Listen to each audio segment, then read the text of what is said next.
Selamat pagi anak-anak. Pagi luar biasa. Kalau luar biasa begini pasti semua kabar baik-baik kok. Iya. Karena semuanya dalam keadaan baik-baik, maka kita akan mulai dengan kegiatan pembelajaran hari ini. Dan sebelum kita mulai, Ibu minta Indah pimpin doa. Silakan Indah. Kita sama-sama menyerahkan dalam doa. Bapa kami di surga, Bapa yang terima kasih. Terima kasih Tuhan karena sudah berdoa kami dari rumah kami masing-masing. Kita pelajari bisa menjadi berkah untuk masa depan kami. Ini doa dan harapan kami. Haleluya. Amin. Terima kasih. Semua hadir kok? Hadir. Anak-anak sekalian, hari ini kita akan melanjutkan pembelajaran kita. Hari ini kita akan belajar tentang pemanfaatan alat dan konsep kecerdasan artifisial atau yang kita kenal dengan AI dalam kegiatan pembelajaran. Jadi kalau minggu-minggu lalu kita belajar tentang apa itu coding dan kecerdasan artifisial, hari ini kita akan belajar bagaimana cara kita untuk menerapkan kecerdasan atau menggunakan kecerdasan artifisial dalam setiap pembelajaran kita. Nah, kebetulan materi bahasa Indonesia yang sudah Ibu ajarkan sudah ada pada menulis teks eksplanasi, sehingga kaitan dari mata pelajaran coding dan kecerdasan artifisial ini berkaitan dengan materi menyusun teks eksplanasi berbasis data dengan bantuan AI. Ada pula tujuan pembelajaran kita hari ini. Setelah kita belajar hari ini, diharapkan kalian semua bisa memanfaatkan AI untuk mencari data, membuat ide, juga bisa merapikan kalimat secara etis. Yang kedua, bisa menyusun teks eksplanasi yang runtut, logis, dan berbasis fakta. Sama halnya dengan materi kali lalu, yakni penggunaan AI juga harus berdasarkan etika. Sebelum kita melanjutkan materi, kita rame-rame nonton video. Sebelum nonton video, ada yang masih ingat apa itu teks eksplanasi? Silakan Tia Dolorosa. Teks eksplanasi adalah teks yang menjelaskan tentang mengapa dan bagaimana suatu fenomena alam, baik fenomena alam, fenomena sosial, fenomena budaya, dan fenomena dunia. Bisa terjadi. Tepuk tangan untuk. Oke, jadi berbicara mengenai teks eksplanasi berarti kita berbicara mengenai fenomena-fenomena yang terjadi. Nah, rame-rame kita perhatikan video yang ada. Jadi kita perhatikan ini, kira-kira ini gambar apa? Gunung Meletus. Gunung Meletus. Meletus. Pertanyaan semantiknya adalah, mengapa fenomena gunung meletus bisa terjadi? Ada yang bisa bantu Ibu jawab? Saya Bu. Oke, Patria, silahkan. Gunung berapi terbentuk karena pergerakan lempeng tektonik yang menyebabkan magma naik ke permukaan bumi dan meletus. Ya, tepuk tangan untuk terjadinya letusan gunung berapi itu karena lempengan bumi saling berdesakan dan saling menghimpit, sehingga terjadinya letusan. Nah, gunung berapi ini tidak hanya ada di darat, tapi ada juga di laut. Kalau terjadi di laut itu yang munculnya tsunami.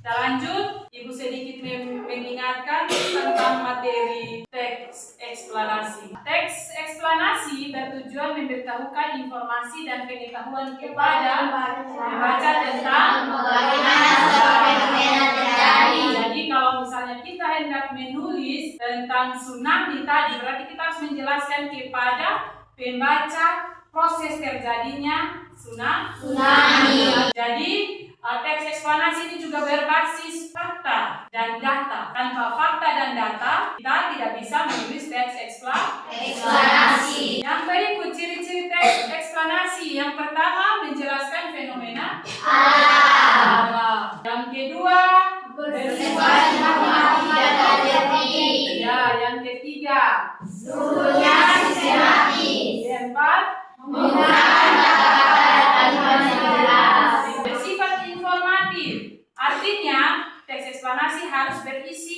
informasi yang bisa diperoleh pembaca setelah membaca. Kita lihat struktur teks eksplanasi. Yang pertama, judul teks eksplanasi harus menarik dan informatif. Yang kedua, kedua berisi pernyataan umum. Yang kedua adalah pernyataan umum atau tesis. Pernyataan yang menjelaskan fenomena atau proses. Nah, pernyataan umum ini berisi mengenai hal-hal umum berkaitan dengan fenomena yang kita pilih. Pernyataan umum ini biasanya ada di awal paragraf. Sehingga di awal paragraf kita harus menjelaskan secara jelas. Untuk yang ketiga ada rangkaian penjelasan. Nah, dalam rangkaian penjelasan berisi tentang penyebab, sebab, akibat. Hingga untuk menulis pada rangkaian penjelas harus mengisi fakta mengapa sehingga terjadi hujan. Contoh kalau kalian hendak menulis tentang hujan. Kemudian apa dampak atau akibat dari hujan. Yang terakhir kesimpulan. Jadi biasanya rangkaian penjelas itu ada di paragraf kedua dan seterusnya. Kemudian kesimpulan ada pada paragraf terakhir. Ada yang mau bertanya tentang struktur teks eksplanasi sebelum kita lanjut kepada kaidah kebahasan? Pas kok? Pas. Yang berikut kita pindah pada kaidah kebahasaan. Dalam teks eksplanasi ada beberapa, yakni menggunakan kata-kata baku dan istilah ilmiah. Yang kedua kata keterangan dan kata penghubung. Kemudian kalimat definisi dan kalimat klasifikasi.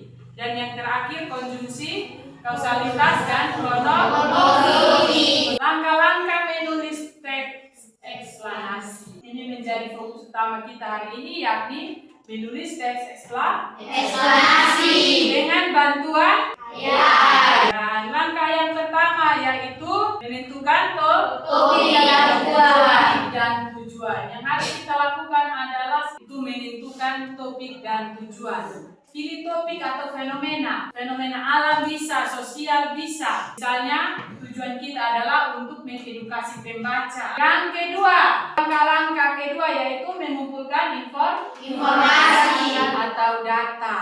Nah, sekarang kita sudah kenal AI yang sangat-sangat membantu, sehingga dengan bantuan AI kita bisa mengumpulkan data.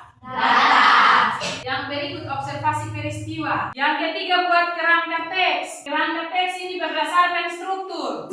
Yang berikut mengembangkan kerangka menjadi teks utuh. Gunakan bahasa yang jelas, logis dan ilmiah. Bagian terakhir yaitu sunting dan revisi. Ada yang mau bertanya berkaitan dengan langkah-langkah menulis teks eksplanasi? Jadi ini pengenalan AI yang bisa kita pakai untuk membantu kita dalam menulis teks eksplanasi. Ya, jadi ada dua aplikasi yang memperkenalkan. Yang pertama ChatGPT. Ada yang sudah pernah pakai kok? Ada. Coba angkat tangan, satu orang saja. Gemini AI ada yang pakai, satu orang juga. Tepuk tangan untuk kita semua. Sebelum pengenalan AI yang akan kita gunakan, kita ice breaking dulu. Silakan berdiri. Ya, karena berkaitan dengan fenomena alam, maka ice breaking kita hari ini adalah tepuk siklus air. Tepuk siklus air. Mengapa air tidak pernah habis? Padahal selalu kita gunakan. Itu semua karena air ada siklusnya. Coba seperti apa prosesnya? Sungai laut menguap evaporasi. Dari pohon menguap transpirasi. Kumpul menjadi awan, itulah kondensasi. Hujan turun, itulah presisasi. Air masuk ke tanah infiltrasi. Tentang untuk kita sebelum penjelasan ibu, kita ada dalam kelompok. Silakan berkelompok seperti minggu lalu ya. Kelompok satu mana? 2, 3, 4, 5. Coba semua angkat HP masing-masing kelompok ada kok? Ada.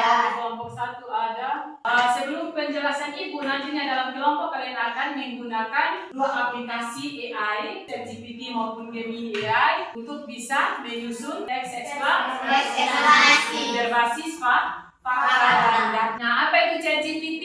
Itu adalah kecerdasan buatan atau AI yang dikembangkan oleh OpenAI yang dirancang untuk memahami dan menghasilkan teks mirip bahasa manusia. Kemudian yang berikut aplikasi kedua ada Gemini AI. Coba sebelum kita ke Gemini, semua rame-rame buka ChatGPT. Coba minta sesuatu dari ChatGPT. Misalnya, jelaskan proses terjadinya pelangi. Ada yang sejadi? Sudah. Coba baca. Pelangi terbentuk karena kebiasaan, pemantulan, dan pengalungan cahaya matahari oleh tetesan air di atmosfer. Ya, sudah ada yang mendapatkan hasil. Ya, jadi apa saja yang hendak kita minta, yang mau kita lakukan, bisa kita pakai ChatGPT untuk membantu kita. Tetapi yang perlu kita catat bahwa tidak boleh menyalin secara utuh. ChatGPT atau AI ini bukan alat untuk menyalin secara keseluruhan, tetapi hanya sebagai referensi. Kita lanjut pada aplikasi yang berikut, yaitu Gemini. AI yang bisa membantu kita dalam proses pembelajaran. Jadi Gemini juga merupakan keluarga model AI multimoda yang dikembangkan oleh Google untuk memproses berbagai jenis data seperti teks, gambar, kode, dan video. Pemanfaatan AI untuk teks eksplanasi. Yang pertama, brainstorming atau curah pendapat fenomena alam atau Sosial. Yang kedua, AI bisa membantu kita untuk mencari Ringkasan data. kimia. Yang ketiga, AI bisa Memeriksa struktur kalimat. Yang keempat, AI bisa Mengecek identitas. Dan yang terakhir, AI juga bisa Menggunakan kalimat kompleks. Yang berikut, etika AI. Yang pertama, rame-rame kita baca. Jangan deteksi AI secara utuh. Dua, AI hanya mendukung manusia utama. tiga, Memeriksa kembali kebenaran informasi yang diberikan AI. empat. Mencantumkan bahwa AI digunakan sebagai alat bantu. Ya, paham? Paham. Semua sudah ada dalam kelompok. Silakan bagikan LKPD. Perhatikan penjelasan cara kerja sudah ada. Waktu mengerjakan 30 menit. Perhatikan LKPD 1. Untuk mengidentifikasi struktur teks eksplanasi. Di situ ada teks eksplanasi berkaitan dengan Hujan. Kenapa terjadi hujan. Jadi di sini kalian diminta untuk analisis identifikasi struktur. Bawahnya ada pernyataan umum, ada deretan penjelas dan interpretasi. Yang berikut, KPD 2 itu sudah memanfaatkan AI. Jadi silakan buka mau ChatGPT, mau Gemini, silakan. Kemudian tentukan fenomena bersama dengan kelompok, silakan diskusi. Minta data dari AI berkaitan dengan fenomena yang kalian pilih. Lanjut lagi ke LKPD 3, yakni menulis teks eksplanasi berdasarkan kerangka. Yang pertama, pernyataan umum, proses sebab akibat, dan interpretasi. Penggunaan AI untuk LKPD 3 itu hanya untuk mengecek, menyunting hasil tulisan kalian. Oke, silakan bekerja 30 menit selesai. Kalau ada kesulitan jangan malu-malu untuk bertanya. Waktu untuk menyelesaikan diskusi telah selesai dan kita akan ada pada sesi presentasi. Yang pertama, kelompok 2. Baik, terima kasih atas waktu dan kesempatan yang diberikan kepada kami. Kami mendeskripsikan hasil diskusi kami. LKPD yang pertama, identifikasi struktur pernyataan umum. Paragraf pertama adalah pernyataan umum. Paragraf ini berfungsi sebagai pembuka yang berisi gambaran umum fenomena hujan, yang betapa pentingnya hujan bagi kehidupan manusia dan lingkungan sebelum menjelaskan prosesnya secara rinci. Yang kedua, deretan penjelas. Paragraf kedua adalah deretan penjelas atau urutan sebab akibat. Bagian ini adalah inti teks yang menjelaskan proses terjadinya hujan secara berurutan, mulai dari penguapan air, pembentukan awan hingga jatuh ke bumi sebagai hujan. Yang ketiga, interpretasi. Paragraf ketiga adalah interpretasi atau kesimpulan. Bagian ini berisi ulasan atau kesimpulan singkat dari topik yang dijelaskan, termasuk manfaat dan dampak buruk hujan yang terlalu deras, serta ajakan untuk menjaga keseimbangan lingkungan agar siklus air tetap. LKPD yang kedua, mengumpulkan informasi dengan AI. Fenomena longsor. Data yang kami temukan adalah yang pertama penyebab, hujan deras dan gempa bumi. Yang kedua jenis, tanah longsor dan baku longsor. Yang ketiga dampak, korban jiwa, kerusakan infrastruktur seperti rumah, jalan, dan jembatan. Yang keempat, pencegahan. Membuat tanah sering, membuat bangunan penahan, dan menanami area rawan dengan vegetasi berakar dalam. LKPD yang ketiga, menulis teks eksplanasi. Judul longsor. Pernyataan umum, tanah longsor merupakan perpindahan masa bantuan tanah atau material campuran dari lereng ke bawah yang seringkali dipicu oleh faktor pendorong dan faktor pemicu seperti curah hujan tinggi, lereng curam, gempa bumi, atau aktivitas manusia.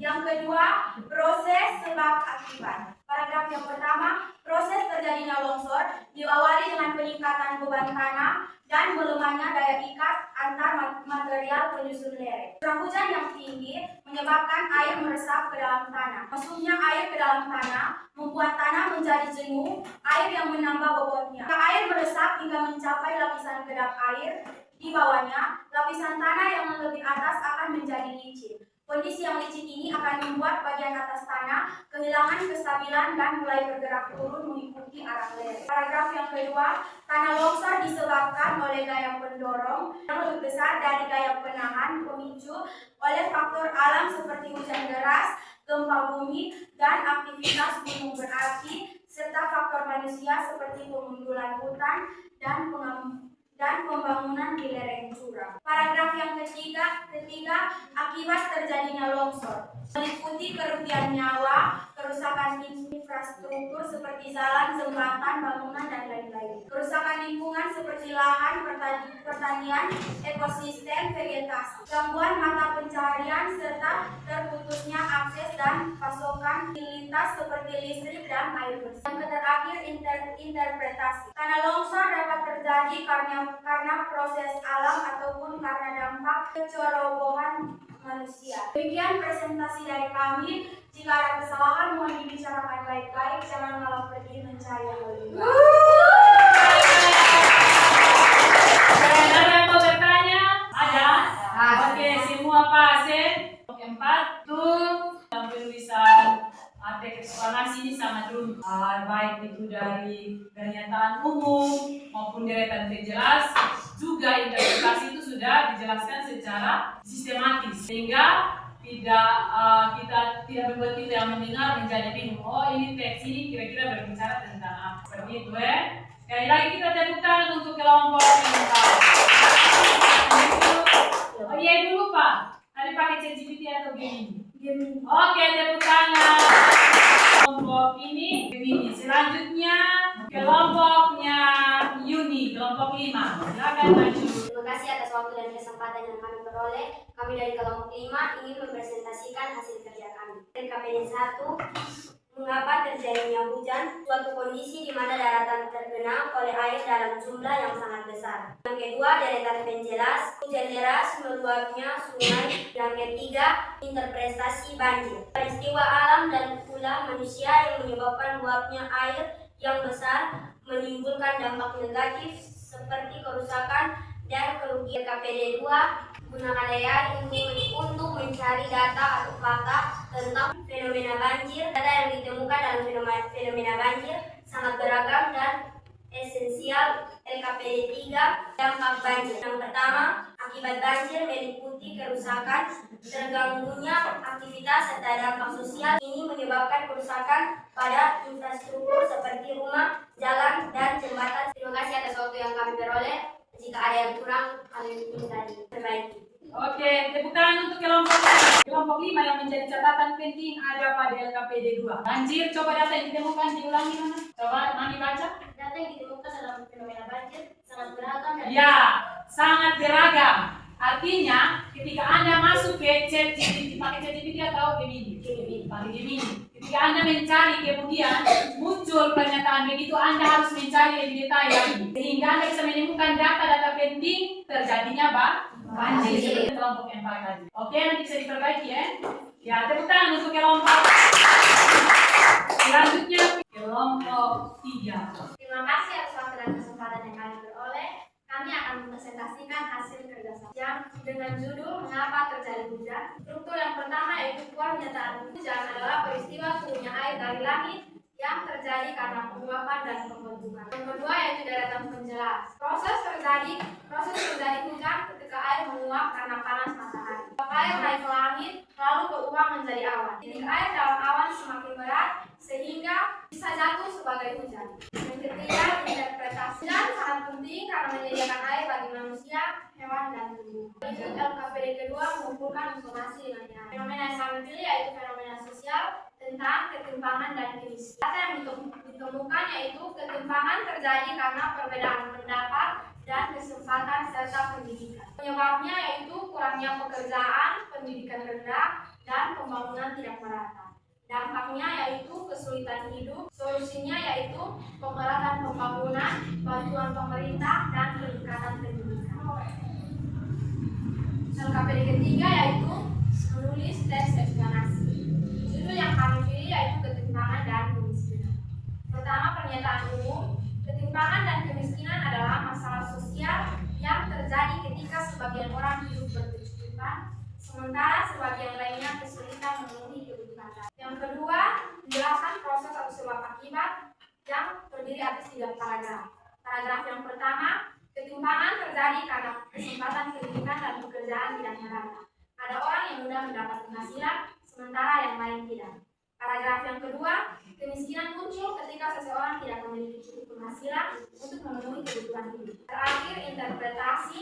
Ketimpangan dan kemiskinan perlu ditangani bersama agar masyarakat bisa hidup lebih baik. Sumber AI yang kami gunakan yaitu ChatGPT. Tepuk tangan. Silakan. Jika ada 100 kolega kami pinjam. Tepuk tangan sekali lagi. Kelompok luar biasa sekali. Di saat yang lain memilih fenomena alam, mereka lebih memilih fenomena sosial. Dan hari ini kita sudah dapat beberapa informasi terbaru, mengapa terjadi hujan, mengapa terjadi tsunami, mengapa terjadi banjir, apalagi mengapa sehingga terjadi longsor, mengapa terjadi gempa bumi, dan mengapa sehingga adanya ketimpangan sosial dan kemiskinan. Jadi ada beberapa catatan, yakni ketimpangan sosial itu diakibatkan oleh kurangnya pekerjaan dan juga kurangnya pemerataan pembangunan serta minimnya pendidikan. Nah, untuk mengatasi ketimpangan sosial yang ada sekarang, berarti anak-anak yang sekarang bersekolah harus lebih semangat bersekolah supaya ke depan tidak ada lagi ketimpangan sosial dan juga kemiskinan. Oke, ada yang mau bertanya silakan, Mas Rea aja, silakan. Baik, terima kasih atas waktu dan kesempatan yang saya peroleh. Saya akan memberikan sedikit Pertanyaan atau pernyataan? pertanyaan. Oke. Jelaskan perbedaan antara kemiskinan dan ketimpangan. Kemiskinan dan ketimpangan. Kami akan menjawab pertanyaan dari kelompok rendah. Perbedaan dari ketimpangan dan kemiskinan yaitu ketimpangan terjadi karena perbedaan pendapat dan kesempatan serta pendidikan. Sedangkan kemiskinan adalah kondisi saat orang tidak mampu memenuhi kebutuhan dasar seperti makanan, tempat tinggal, dan pendidikan. Ya, bagaimana Mas Rea? Terima kasih atas jawabannya. Kami sangat puas dengan jawaban yang diberikan. Tepuk tangan. Silakan duduk kembali. Dari hasil presentasi kelompok 1, 2, dan 3 serta kelompok 4 dan 5 semuanya keren. Tepuk tangan.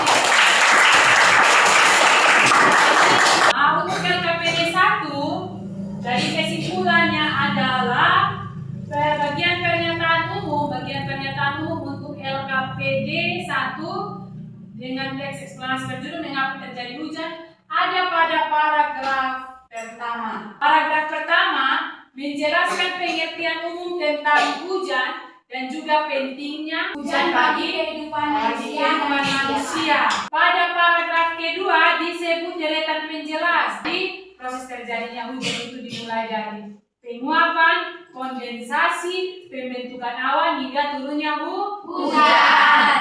Yang terakhir, interpretasi ada pada paragraf terakhir karena menjelaskan manfaat hujan serta resiko jika hujan turun terlalu deras. Juga dalam paragraf ketiga mengajak kita untuk menjaga kelestarian lingkungan. Sekian simpulan dari Ibu. Ada yang mau memberikan simpulan dari pembelajaran kita hari ini? Silakan. Kesimpulan dari saya, pembelajaran hari ini sangat menarik karena mengajarkan kita bagaimana cara turunnya hujan dan berbagai fenomena alam yang terjadi. Ya, tepuk tangan untuk pembelajaran hari ini menarik atau tidak? Menarik. Kenapa menarik? Karena kita bisa belajar. terjadinya fenomena Selain itu, dan penggunaan bermanfaat tidak kira-kira? Tapi ingat harus beretika dalam penggunaan. Sampai di sini ada yang mau bertanya terkait pembelajaran kita hari ini?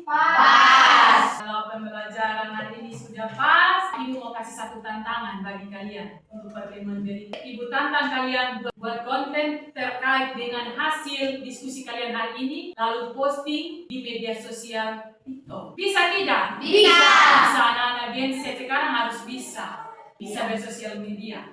Setelah posting, linknya boleh dikirimkan ke Ibu. Bisa tidak? Yang videonya bagus akan dapat hadiah dari Ibu. Oke, pembelajaran kita hari ini berakhir dan kiranya pembelajaran hari ini bisa bermanfaat bagi kalian. Ingat, boleh menggunakan AI secara bebas, tetapi harus tetap beretika. Harus tetap mengingat etika penggunaan AI sehingga tidak terjadi kesalahan penggunaan AI. Oke, dan sebagai orang beriman, kita juga akan mengakhiri dengan doa. Ibu minta Bernardus pimpin doa. Silakan Bernardus. Bapa kami di surga, Bapa yang maha dan terima kasih. Terima kasih Bapa kami yang sudah menjaga kami dari awal pelajaran kami hingga berakhir dengan baik dan selamat ya Bapa. Inilah doa dan harapan kami dari Anda. Terima kasih. Sampai jumpa pada pertemuan minggu depan. Siap. Salam.